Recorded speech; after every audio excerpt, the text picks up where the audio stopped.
Conversar con él, con el ministro de Salud. Creo que se hizo ahí de un espacio, un tiempito para conversar un poquito hoy con nosotros en un momento muy especial también de la pandemia, ¿verdad? Así que vamos a ver si podemos volver a reconectar, ¿verdad? Esa conexión tan linda que teníamos al comienzo de toda esta historia.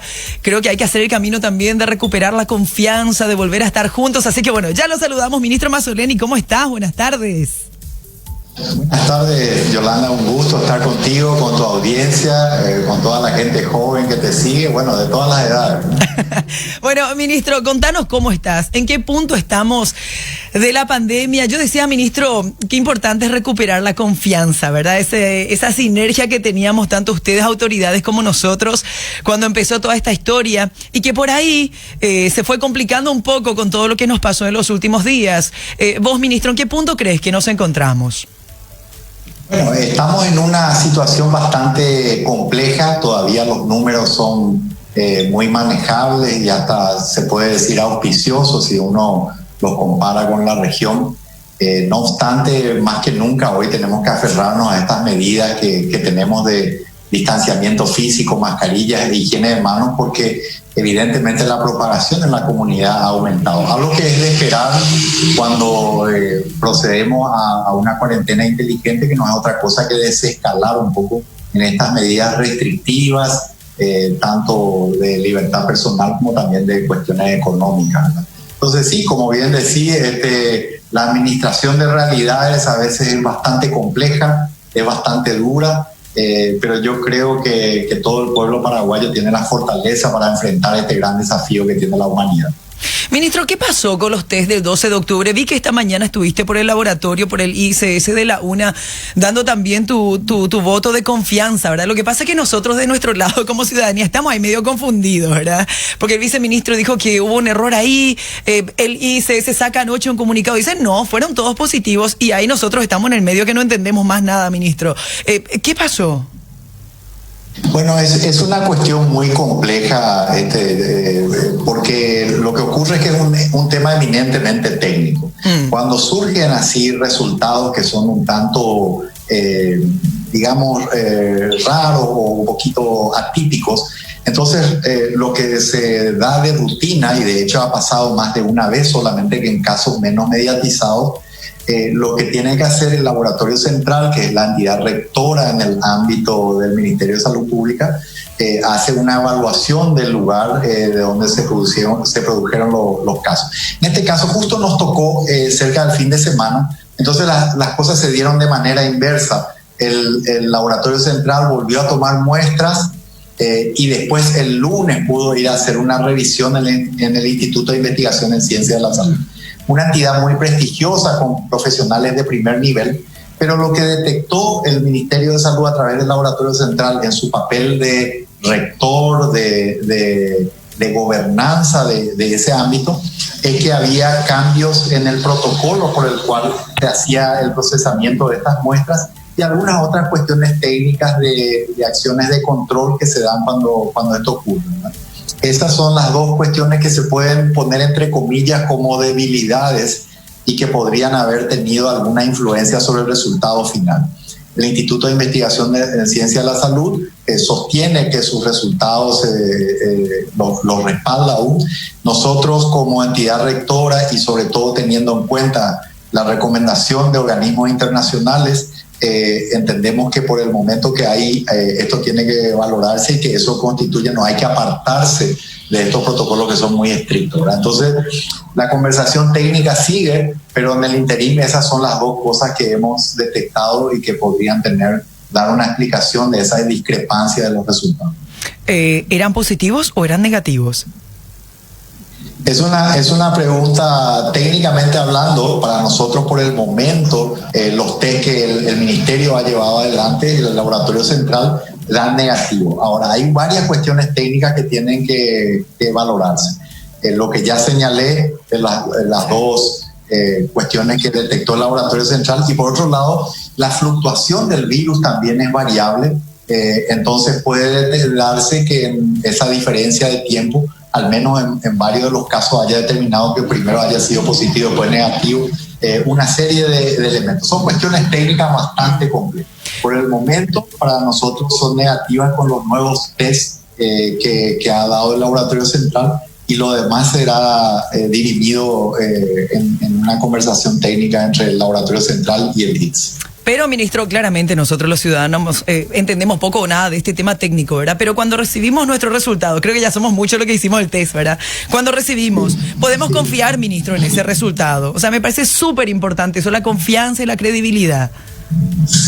Absolutamente, Yoli. Eso también querría decirte que estos procesos son absolutamente normales también. O sea, esto se da en todas partes del mundo continuamente. Hay un monitoreo, digamos, del sistema laboratorial de todos los países. Hay un porcentaje muy pequeño, como es el caso de Paraguay, en el cual se pueden dar estos resultados, y bueno, rápidamente el laboratorio central va a hacer la visita pertinente, hace los controles, se asegura que los equipos, que la infraestructura sea la adecuada, que los procesos del manejo de las muestras sea adecuada, y bueno, todo eso se ha hecho en este y los demás casos. Ministro, los números que hoy estamos teniendo ya son mucho más altos, ¿verdad? Si comparamos a los de las primeras fases. Y estos números van a subir también, ministro, ¿verdad? Esta situación va a, no sé si vale la palabra, pero empeorar. Sí, como decíamos, cuando se da una circulación comunitaria y sobre todo cuando estamos en una fase de cuarentena inteligente, es casi inherente asumir algunos riesgos, y es de esperar que esto se dé. Nosotros seguimos monitoreando muy de cerca los indicadores, asegurándonos de que sean números manejables, y estamos analizando eso de una forma global como también de una forma regional. Para poder tomar las decisiones usamos algunos de los indicadores que nuestra gente ya conoce, como la ocupación de camas, el número de consultas respiratorias, el número de internados por casos respiratorios, e incluso modelos matemáticos que nos permiten predecir un poco cómo se va a convertir, cómo se va a presentar en un par de semanas la epidemia. También miramos un poquito ese indicador de la velocidad de transmisión. Y todo eso nos permite tomar las decisiones pertinentes que sean las mejores para el país. Ministro, yo sé que estás en un lugar muy difícil, ¿verdad? La salud siempre fue un tema delicado en nuestro país, pendiente, por supuesto, de cuidarlo, pero da la sensación de que, claro, todos estamos mucho más enfocados en eso ahora, ¿verdad? Y uno ve las noticias, ministro, y ve... Sé que ayer ya te lo plantearon también, pero es como que muchas veces te avasallan también mis colegas, ¿verdad? Entonces, con mucha serenidad también te pregunto, ministro, el caso del chiquito que murió por falta de terapia, el caso del meteorólogo que dice, me fui a IPS y no me dieron una respuesta, no me dijeron ni siquiera cuándo voy a tener la medicación y yo aporté durante 40 años. Ministro, uno si ve solamente estas cosas, daría la sensación de que hace agua por todos lados. ¿Qué se puede responder a esa situación? Yo sé que no todo es COVID y esa fue tu respuesta ayer, pero ¿nos estamos haciendo cargo de la situación en general, ministro? Es que varios de estos problemas que son arrastrados requieren un cierto tiempo para ser solucionados, y hay brechas históricas muy importantes. Solo para darte un ejemplo, usando lo de las camas de terapia intensiva. Fíjate que nosotros estimamos que lo que el sistema de salud pública necesita es aproximadamente el doble de lo que teníamos al inicio de nuestra gestión. Nominalmente existían unas 280 y pico de camas cuando entramos, nominalmente. Operativamente teníamos 210 camas. Hoy, fíjate, tenemos 465 camas. Y eso realmente nos ayuda a dar respuesta a varios de los problemas, incluido lo que tiene que ver con el COVID. Pero muchos cuadros que todavía requieren la asistencia de terapia intensiva pueden no tener la respuesta lo suficientemente rápida que todos buscamos. Y además hay una diferencia otra vez en el caso de un adulto o de un neonato. Entonces los desafíos son enormes. En el caso de los oncológicos también muchas veces... algunos de estos medicamentos no están en los listados. En este caso particular del que me hablas, es un asegurado de IPS, sí. Así que no depende estrictamente del Ministerio de Salud, pero es una problemática que se da a todos los niveles. Entonces, por más que uno tiene avances, como te decía, casi duplicadas las camas de terapia, hoy tenemos ya 5 oncológicos más que están siendo sumados a la lista de los oncológicos, más de 200 personas contratadas Tenemos 2 aceleradores, uno ya aquí en Paraguay nuevo que va a ser instalado, un tercero que está en camino, un resonador magnético que está llegando para el INCAM. O sea, hay una serie de avances, pero todavía hay brechas importantes y bueno, lamentablemente todavía hay historias que duelen, ¿verdad?, como país. Pero desde esta cartera que maneja cuestiones tan sensibles, lo que uno puede hacer es seguir trabajando y lograr que la próxima historia tenga un final feliz, ¿verdad? Tenemos muchísimos avances, pero evidentemente faltan. Ministro, yo soy de familia de médicos, como te conté, entonces sé más o menos cómo funciona el micromundo de los médicos. No están como tan metidos en el tema de la noticia, el tema judicial y demás, ¿verdad? Están en lo suyo. Pero bueno, en este caso, ministro, vos sos la cabeza y sos el rostro visible. Sé que estuviste siempre en el sector privado, ahora estás metido en el sector público. ¿Cómo te sentiste cuando ocurrió toda esta historia de IMEDIC? Los insumos que llegaron mal, tanta expectativa se vino abajo y ahí también se empieza a romper la confianza con la ciudadanía. ¿Cómo te sentiste y cómo uno se repone de eso, ministro? ¿Cómo se recupera la confianza? Bueno, es bastante frustrante, para serte franco, yo literalmente. En primer lugar, porque hay demasiados elementos que no tienen que ver con el ministerio propiamente, ¿verdad? Por eso es siempre importante diferenciar y describir la situación. Por un lado, existe una responsabilidad de las empresas que tienen que ver con proveer lo que está ajustado al contrato. Y en ese sentido es importante resaltar que los filtros del Ministerio de Salud Pública han funcionado perfectamente y de hecho los insumos que no reunían las especificaciones técnicas en su momento fueron rechazados. Así que eso ha funcionado pertinentemente.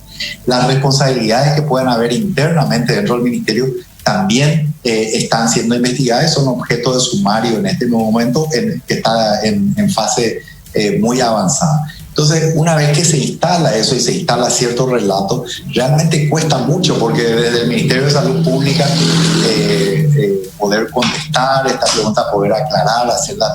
Una vez que hay un relato ya construido, resulta realmente sumamente difícil poder dar las explicaciones pertinentes. Entonces, yo siento que hay una frustración personal en el sentido de que estas cosas se puedan dar pero también hay que recordar.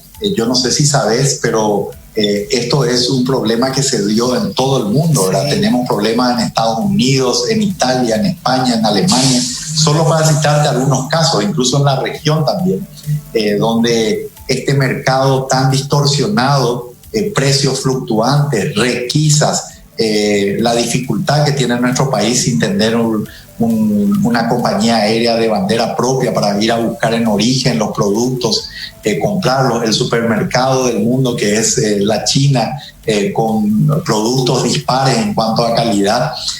Bueno, ha sido un escenario sumamente difícil y todo eso en el contexto de una lucha demasiado importante y ardua de trabajo extenso, de largas jornadas y que bueno, son cuestiones que a veces uno debe administrar realidades. Bueno, toca seguir poniéndole pecho a esto y poder enfrentar de la mejor manera. O sea, ministro, no vas a renunciar. No, nunca estuvo, como lo dije en varias ocasiones, mi renuncia sería para mí un acto de cobardía en este momento, ¿verdad? Además porque tengo toda la confianza de que nosotros podemos hacer mucho todavía y hacerlo con más trabajo, ¿verdad? Además entendemos que como toda administración ha tenido aciertos y ha tenido errores, se ha construido mucho. Muchas veces se habla de la debilidad administrativa de esto. Evidentemente pueden haber errores, pero yo siempre recuerdo que esta misma administración es la administración que logró, por ejemplo, algo inédito en el ámbito público, al menos en lo que hace al Ministerio de Salud, que tiene que ver con la cesión de deuda, ¿verdad? Que ha permitido ordenar muchísimo la cuestión administrativa. Por otro lado, también hemos disminuido a la mitad la deuda que tenía el Ministerio de Salud Pública. También hemos logrado ahorros de entre un 30 y un 50% en todas las compras que tenemos. Hemos informatizado gran parte de los hospitales. Hoy tenés datos genuinos de cuánto realmente consume el Ministerio de Salud y se puede planificar de manera correcta. Yo sé, si vos vas a consultar a Barrio Obrero, sé qué medicamentos usaste, cuántos comprimidos, todo se hace de manera con una trazabilidad porque se retira con la cédula. Los sistemas informatizados nos dan mucha mejor transparencia y tenés incluso tableros que te permiten tener al alcance de tu celular o de un teclado toda la gestión en COVID y la gestión en general de las compras del Ministerio de Salud. Ministro, te agradecemos muchísimo tu tiempo, este contacto, la paciencia también. Gracias por haber estado con nosotros y mucha fuerza en este camino todavía largo que nos queda por recorrer juntos. Así es, yo me gustaría despedirme simplemente recordándole que necesitamos, digamos, de la unión de todos, de la fuerza de todos, para que a través de todas estas medidas que continuamente estamos enfatizando, si te conducís como si fuera que tenés COVID, te usás la mascarilla, te lavas las manos, guardás la distancia física, entonces vas a contribuir a que esto no se propague de manera rápida y que podamos enfrentar y resolverlo como nación, como lo ha marcado la historia de nuestro pueblo. Muchas gracias por permitirme comunicarme con tu audiencia. Un gusto, ministro. Tenés que volver a tuitear más. Extrañamos tus tweets. Sí, por favor. Sí. Ahí vamos a ver si podemos volver al ámbito de las redes. Gracias, ministro. Gracias. Que tenga un buen día y gracias. El ministro de Salud, Julio Mazzoleni, hablándonos en esta jornada, haciendo un poquito un resumen de cómo está la situación, pero bueno, quiero sacar en limpio esto, ¿verdad? Que nos necesitamos juntos para salir adelante juntos. Si no, nos vamos a la vez juntos, pero nos necesitamos juntos y fuertes en este camino. Dale, vamos con más canciones.